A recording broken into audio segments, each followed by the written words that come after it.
Bandcamp. I've been fired by my booking agent for saying that trans women are men. But this has only served to make me write even more songs and become even more problematic.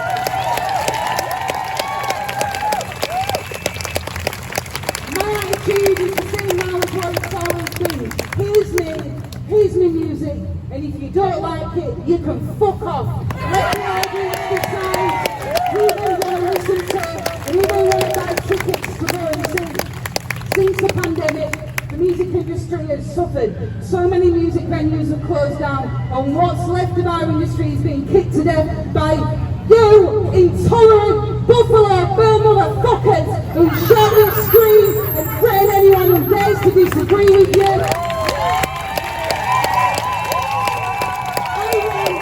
All the willing musicians watching this and are here today to know that there's another way. You don't need to bow down to men in dresses and their demented demands of ideological compliance to speak about your own life and your own music. The music industry as we know it, it's gone. Let it die. Let all the cowardly artists go down with the ship. Join me and all the other cancelled artists. We're building a new music industry with a proper counterculture where women have a proper say about our own lives and our own work without the fear of violence and emotional and financial ruin. The clock's ticking, but it's not too late to stand up for yourself and say no. There's been so much support for me, and there will be for you too. Let women speak, let women sing. Take it for you, punk, and we can rally you out.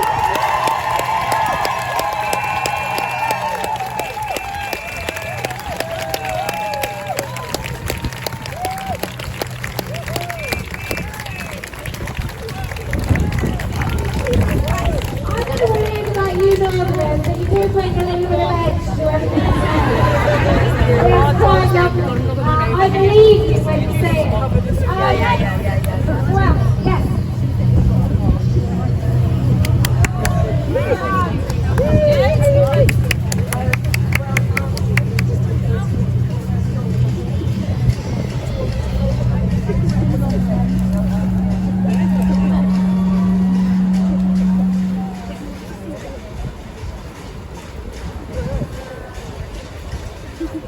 Good afternoon.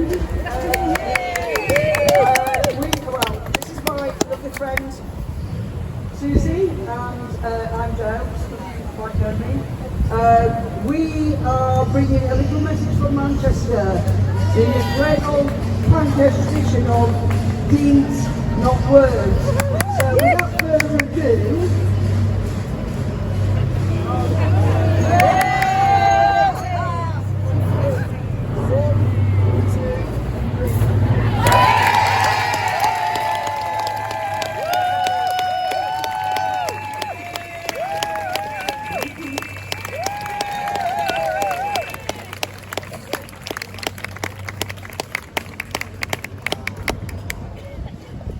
Doesn't like a flag carrying. Welcome to speak. Yes.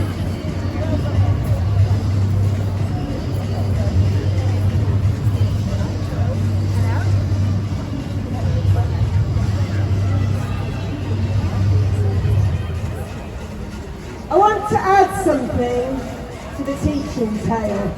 I'm a teacher among other things. Mostly I do supply because there to work in the regular way. So here's a story of an outside provider going into a secondary school teaching about gender ideology.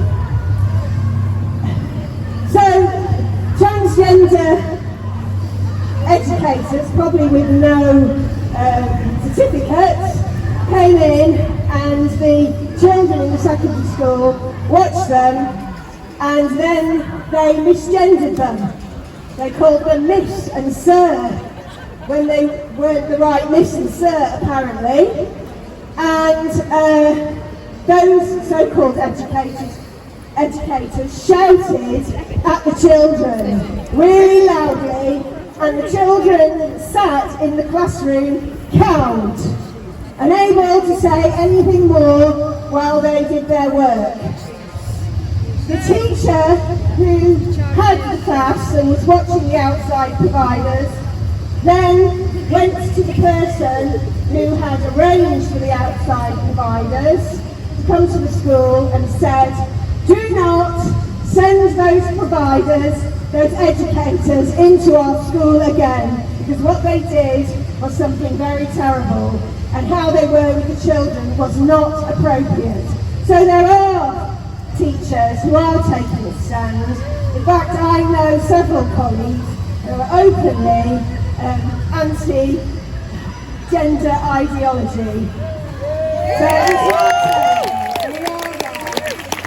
And I would never teach anything, giving a lesson plan in the supply that I don't agree with, and I won't be teaching it. They'll be getting an alternative lesson.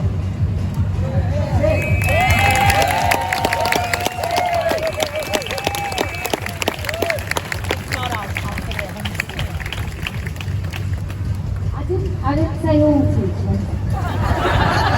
I just said some teachers. I just said to them, especially no outsiders.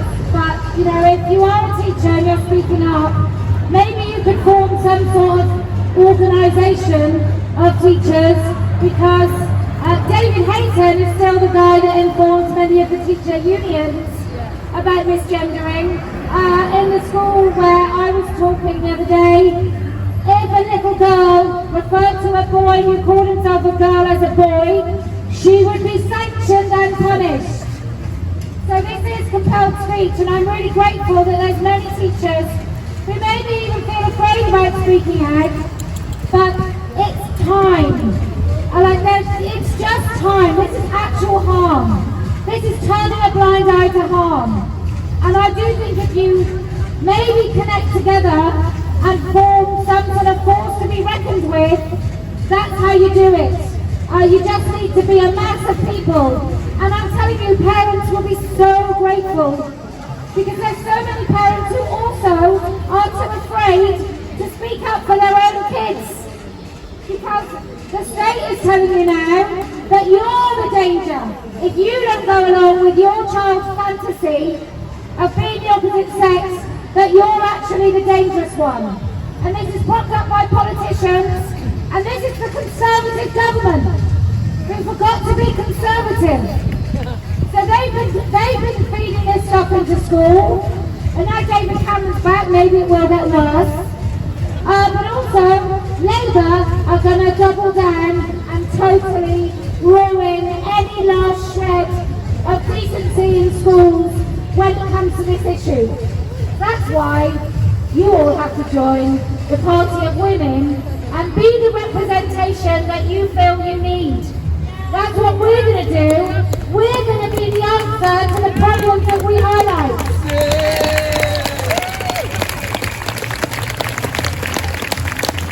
Anyone want to speak? Yes.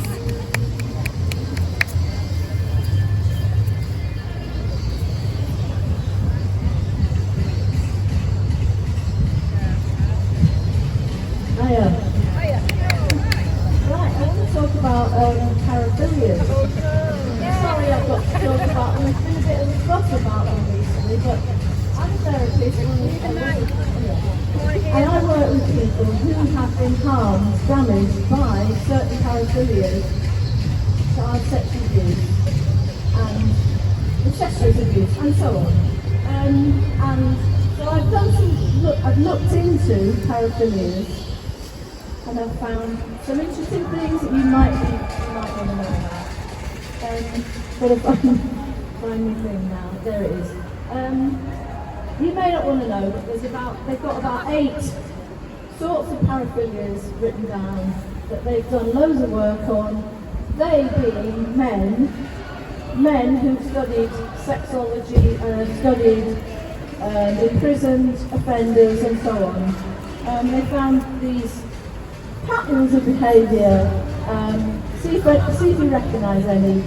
Voyeurism, sneakily looking, spying on women. It's always women and children.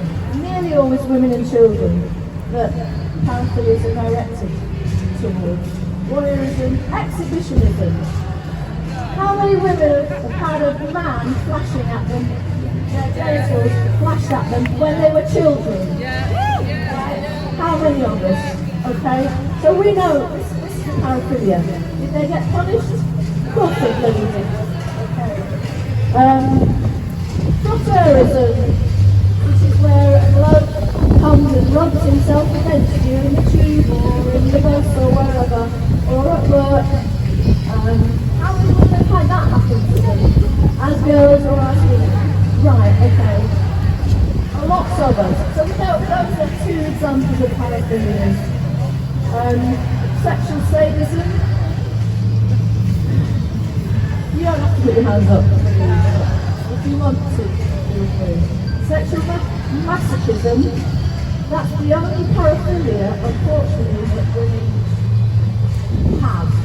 A few women have that one. Women don't do these paraphilias, they're male, apart from that one.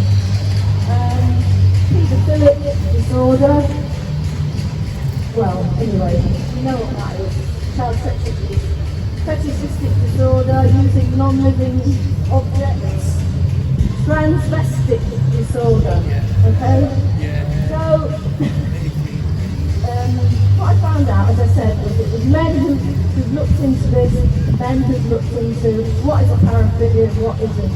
And they also, there's a definition about whether it's legal or whether it's illegal.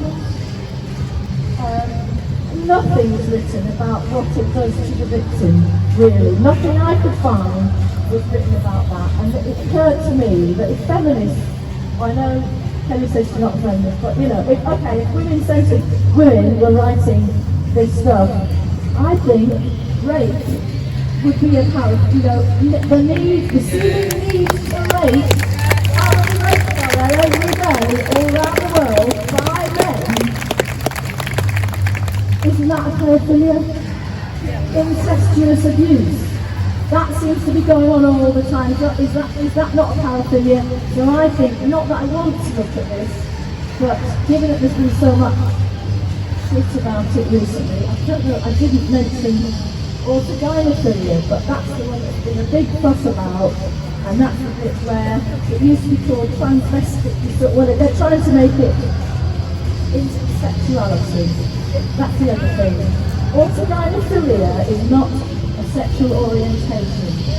It's a paraphilia, it's a sexual disorder, it's a compulsion, and it harms us even by looking at those blokes dressed in dresses. We know they're getting off on it, and we are harmed by it. Even if they don't touch us, we know we're harmed by it. So I think we need to do some work, maybe on our definition of what harms us, and look into the harms of paraphilia, not just the perpetrators and, whether they want to be called this or that. Because they're trying to downgrade them from disorders into behaviours. And the sexuality and so on. We've really got to stop that happening. We've really got to challenge that. So I think that's all I've got to say. Thank you.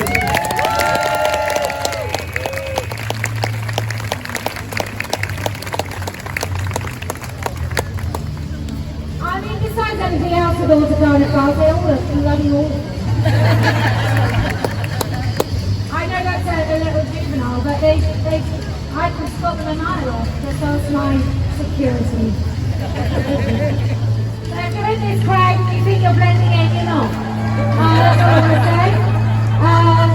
You don't have to be afraid, but you will hear some things that you don't like. And I will be very, very happy about that. Okay, who else would like to speak? Come on, you locals. Yes.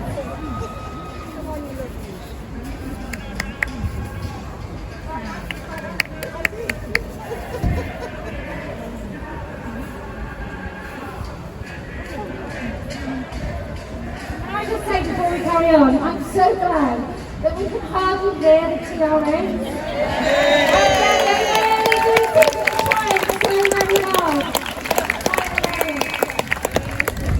I've got a little poem for you all today with respect to the Trudeau, the Grand Old Prince of York. The Grand Old Court of Trans, it has a million say-thems. it ruins your kids, it amputates tits, and enables the fetishes of men. It's madness, sex trans, it has no place in law. It's time to repeal the GRA. What the fuck were they thinking in 2004?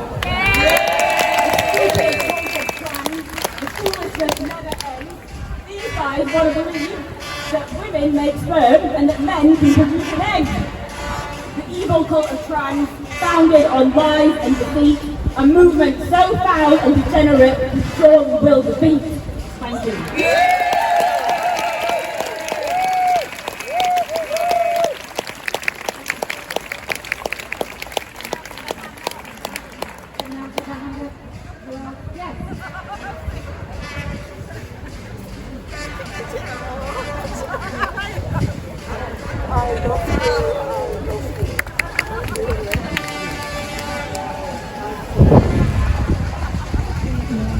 Hiya, my name's Pat. I'm from Manchester. Single parent, and I'm not a fascist. When people ask me what my gender is, I say fucking obvious. That's what I say. Anyway, what makes me laugh about all this, you know, when World War 3 or 4 is going to happen, I watch all the Chinese with the TikToks. All the Chinese, you know what, from ages of 4 doing all the kickboxing and kung fu and all that. And what are our kids gonna do? What are fucking men and what are fucking women? How fucking mad is that? You fucking knobheads, I swear. Anyway, this is my first time here. I love Kelly J. I love all you women and sisters and brothers. It's so sad what's going on. I've got something now, what I play here. I've been dying to play this. Let me see. Well, I'm not the Queen's mother, you're alright. Right, let's see it. Right, sorry about this. I hope you'll be able to hear this.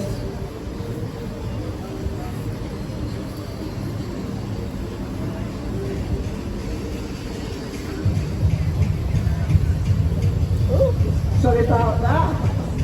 It's just, I'm playing this because I think it's so appropriate. I'm just waiting for everybody else to go. yeah, sorry about this. But yeah, I'm so happy to be here. I've been dying to go to London and that, but obviously it's too far. I've lived in Leeds, but this is it. I hope you can hear it.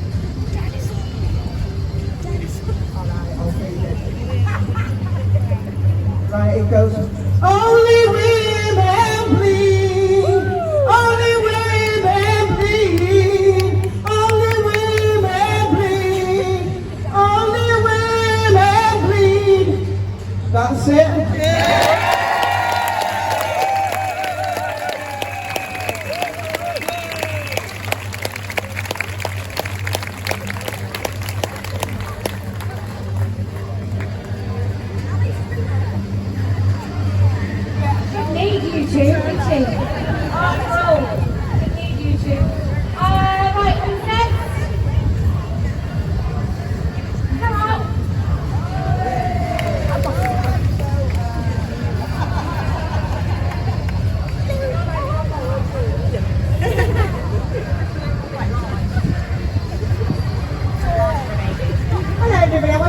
To speak, but it's my first event with my family over there. They're going to absolutely hate me for doing it, but thank you for coming. For me, I come to these things because I like to hear what other women have to say, but I just like to be in the space with all these women who are strong enough to stand up and say, absolutely not, I won't. Also, there was a musician, I didn't catch her name, but she was obviously fantastic that came and spoke, that I'd really like to speak to because I'm also a musician, and I'm working on an album that is very, very female-centred. My latest song's called Mother of the Revolution, and it's literally, I wrote it from the perspective of every single one of us. Like I wrote about sisters, mothers, daughters, like all of us standing together. So if I could catch the other female musician, there she is, fucking fantastic. We absolutely need to have a conversation. Any other female musician, send me a DM and let's get something together, because for me, if I can bring a bit of positivity and if that's through music and it makes us feel a little bit better while we're going through this, there's some dreadful things that we have to look at in this, and if I can somehow, I'm sure you feel the same way, if we can bring something a little bit positive to this, then I'm happy to do that. But yeah, just thank you everybody for being here, thank you for putting these events on, and speak loud and make one of them. Just one more thing, how annoying is it that they just prove themselves every time we come here to speak, that we stand and we politely will wait our turn, and they stand over there proving exactly what they are, then in a big noisy rabble, like, grow up. Anyway.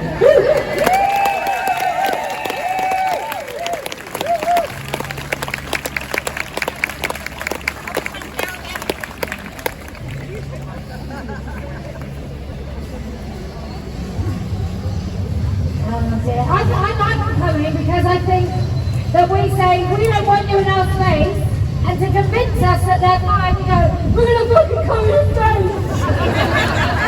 Is that what we can do right now? Tell my mum.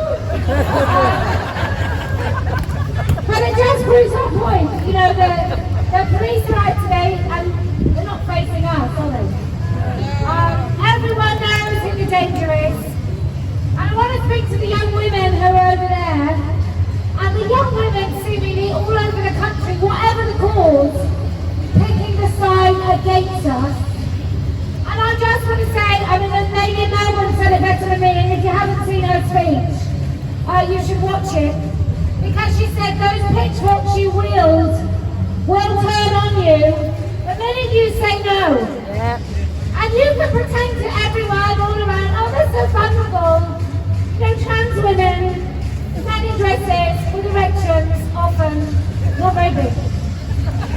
But these men in dresses, they're so vulnerable, they just want to live. They just want to be okay going in the toilet. And I totally think that they are women. And then unfortunately will come that fateful night where you're walking home, you're a little bit pissed, you're on your own, and all of a sudden that vulnerable man in a dress doesn't feel so vulnerable anymore, and he doesn't feel like a woman anymore. He feels like a man. And he has to switch to predator.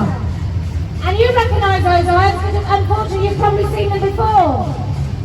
And when that happens, and I really hope it doesn't, but I fear it will, there will be a whole army of women just waiting to welcome you back into a fold that you didn't realise you needed quite so much.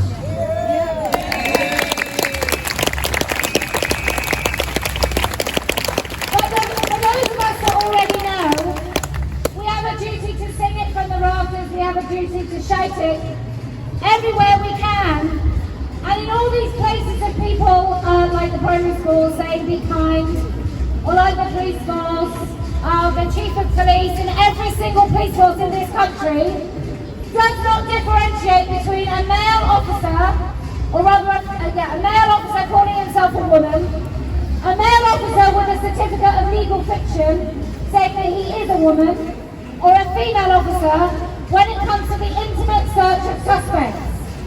Not a single police force have made that distinction. And where do we eventually take that back? We take it back to the government, who have never given the advice to make that distinction. It has never been government-led that these police officers and police forces have to do right by women. If it was government-led, there would be no men in women's prisons. There would be no men intimately searching women. There would be no men going to an elderly woman's home to provide intimate care when she is on her own, whether she has profound disabilities or whether she is elderly. There would be no men raping comatose women in hospital, because safeguarding would be paramount. And that all comes from the government.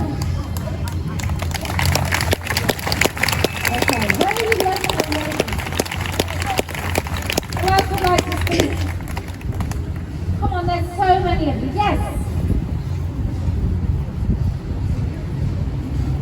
That's one thing we've got to check it out.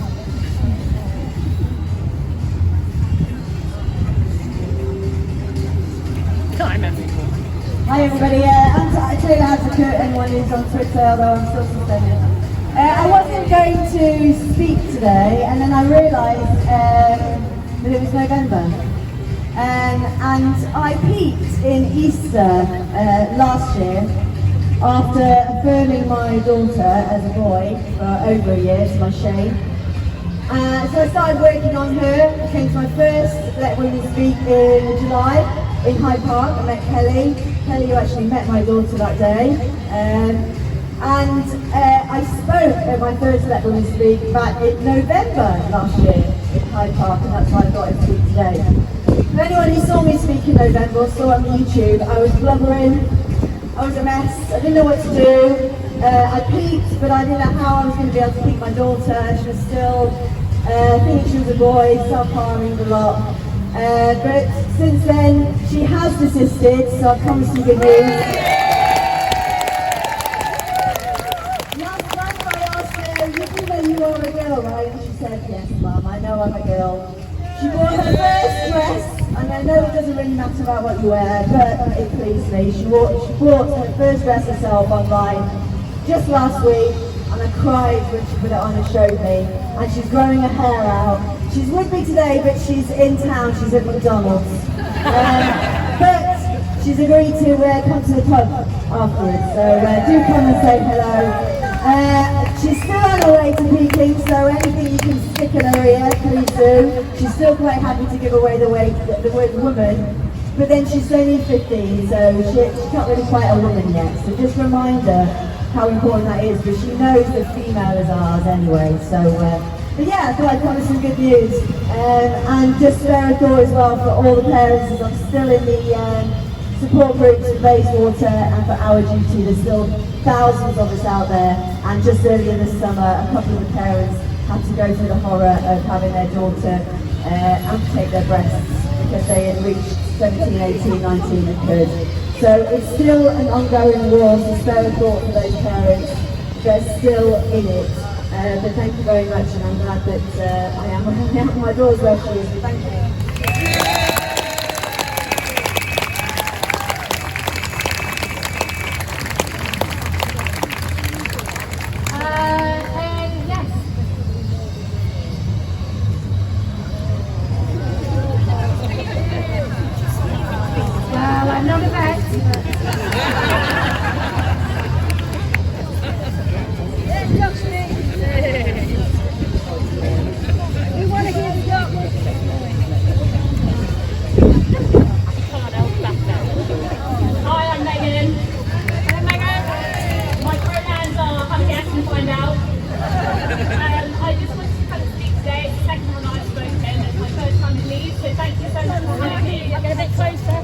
Thank you so much for having me in Leeds. It's so nice to be here. It's my first time. And today I just wanted to talk a little bit about being part of the generation that are mostly over there. And at first, when I started speaking out about how I felt about gender ideology, I was a little bit nervous, and I came along to these events and I kind of tried to hide my identity because I wasn't really sure how my friends were going to feel about it. But what I've realised is the more that you speak about it, and the more that you just say it in clear words, people of my generation actually are quite receptive sometimes, depending on what side of the line they are on. And especially men as well. There are a lot of men out there who think that this is actually utter bollocks, and they agree that science is reality, and that is exactly how it should be. So I'm really, really grateful for all my male friends who have stood by me, and there are a lot of female friends that I have who have actually rejected me. The things that I've said on social media or the way that I've spoken out. So I know this is an event about women, but thank you to the men who are out there who are supporting us, because it really does mean a lot to me. And the final thing that I wanted to talk about was pronouns. And I just wanted to point out to everyone who's listening or watching, you do not have to state your pronouns. I know I made a joke about it, but it's not a legal requirement at any point to state your pronouns. Pronouns are not something that you can decide. Pronouns are something that comes along with your sex, which is what happened when you were born. So if your work asks you to put your pronouns in your email signature block, you can say no, and you are protected by law to do that. So thank you very much.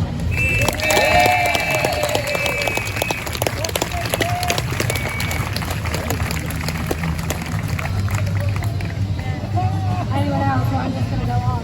Yes. What are you here to talk about?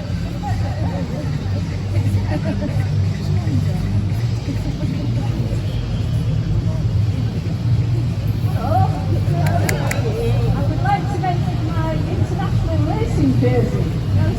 I was national ranking number 5 in 1997.